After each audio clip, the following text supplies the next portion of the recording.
বাংলাদেশে নিবন্ধিত রাজনৈতিক দলগুলোর আয় ব্যয়ের হিসাব নির্বাচন কমিশনে জমা দেওয়ার বিধান রয়েছে। এই বিধানে আয় ব্যয়ের খাতও উল্লেখ করতে হয়। নিয়মের মধ্যে থাকলেও আয় ব্যয়ের হিসাব সাধারণত নির্বাচন কমিশন খতিয়ে দেখে না। গণপ্রতিনিধিত্ব বাংলাদেশ আদেশ অনুযায়ী রাজনৈতিক দলগুলো বিদেশ থেকে কোনো তহবিল নিতে পারে না। এনজিও থেকেও কোনো তহবিল নেওয়ার বিধান নেই। সাবেক নির্বাচন কমিশনার রফিকুল ইসলাম জানান, কত অনুদান দেওয়া হবে তা বলা আছে। ব্যক্তির কাছ থেকে সর্বোচ্চ বছরে 10 লাখ এবং প্রতিষ্ঠানের কাছ থেকে সর্বোচ্চ বছরে 50 লাখ টাকা নেওয়ার বিধান রয়েছে। দলগুলো 20,000 টাকা পর্যন্ত নগদ অনুদান গ্রহণ করতে পারে। এর বেশি হলে রাজনৈতিক দলগুলোকে অনুদান নিতে হয় চেকের মাধ্যমে।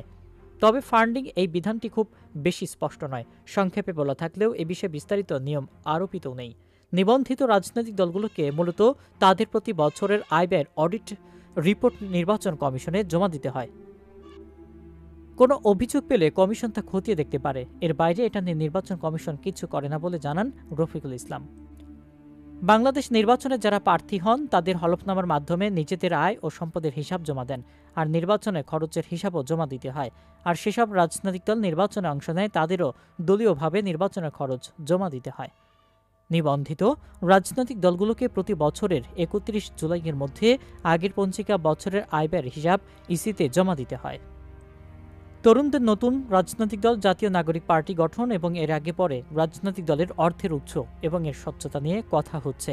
বিশেষ করে এনসিপির আত্মপ্রকাশের দিন মনিক মিয়া এভিনিউতে বিশাল সমাবেশের খরচ, ঢাকায় অফিস, হেলিকপ্টারে গণসংযোগ, 5 তারা হোটেলে 1300 মানুষের ইফতার পার্টি ইত্যাদি নানা ব্যয়বহুল খরচে আয়ের উৎস নিয়ে প্রশ্ন তুলেছেন অনেকেই। এর জবাবে এনসিপির আহ্বায়ক নাহিদ ইসলাম গণমাধ্যমকে জানিয়েছেন, অনেক সচ্ছল ব্যক্তি তাদের অনুদান দিয়েছেন, কিন্তু তাদের নিরাপত্তা বিবেচনায় নামগুলো প্রকাশ করছেন না। তবে এনসিপির যুগ্ম আহ্বায়ক মনিরা শারমিন ডিডব্লিউকে জানিয়েছেন, দলের নিবন্ধনের আবেদনের সঙ্গে অবশ্যই আমরা আমাদের আয় ব্যয়ের পূর্ণাঙ্গ হিসাব জমা দেব। বাংলাদেশে নিবন্ধিত 54টি রাজনৈতিক দলের মধ্যে 10টি নিবন্ধন পেয়েছে 2023-24 এবং 25 সালে।